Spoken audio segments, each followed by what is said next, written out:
New Digha থেকে মাত্র ৮ kilometre দূরে অবস্থিত এক নির্জন সমুদ্র সৈকত হলো এই তালসারি, যা উড়িষ্যার বালেশ্বর জেলার মধ্যে পড়ে।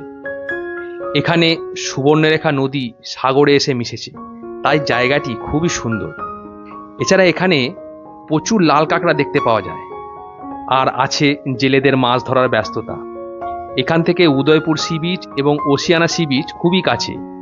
দীঘার ভিড়ভাড় ছেড়ে একটা দিন আপনি এখানে কাটাতেই পারেন। তার জন্য এই তালসারির কিছু হোটেলের সন্ধান দেব আজকে আমার এই ভিডিওতে।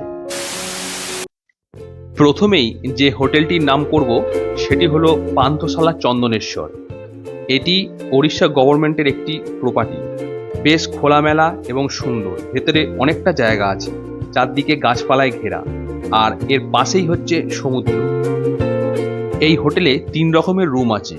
একটা হচ্ছে এসি সুইটস, যার ভাড়া 2200 টাকা, আর একটা হচ্ছে নন এসি, যার ভাড়া 950 থেকে 1100 টাকা, আর একটা হচ্ছে এসি ডিলাক্স, যার ভাড়া 1500 থেকে 1800 টাকা।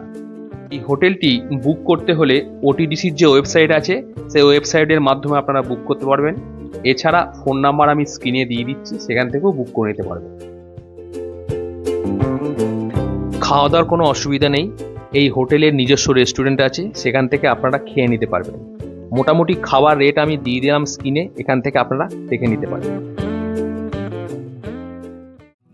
এর পরের হোটেলটি হলো সি ইন তালসারি, যেটি তালসারির একটি 3 স্টার প্রপার্টি। আর এই হোটেলটি তালসারি সি বিচের খুবই কাছে। হোটেলের পিছন থেকে সমুদ্রের ভিউ খুব সুন্দর লাগে। আর এই হোটেলের চেক ইন টাইম দুপুর 12টা এবং চেক আউট টাইম হচ্ছে 11টা।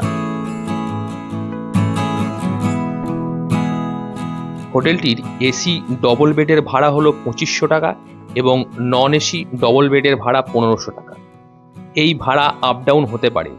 আমি স্ক্রিনে ফোন নাম্বার দিয়ে দিলাম, এখান থেকে ফোন করে আপনারা জেনে নিতে পারবেন।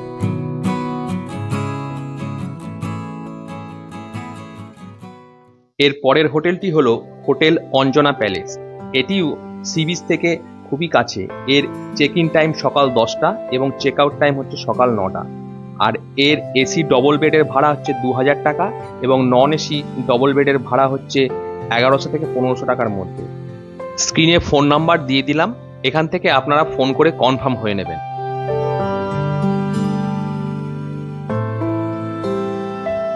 এই হোটেলগুলো বুক করার আগে অবশ্যই ফোন করে কনফার্ম হয়ে তবেই কিন্তু বুক করবেন। ভিডিওটি কেমন লাগলো অবশ্যই কমেন্ট করে জানাবেন। যদি ভালো লেগে থাকে তাহলে অবশ্যই লাইক করবেন এবং বন্ধুদের সঙ্গে শেয়ার করবেন। আর আমার চ্যানেলে নতুন হলে অবশ্যই সাবস্ক্রাইব করে পাশে থাকবেন।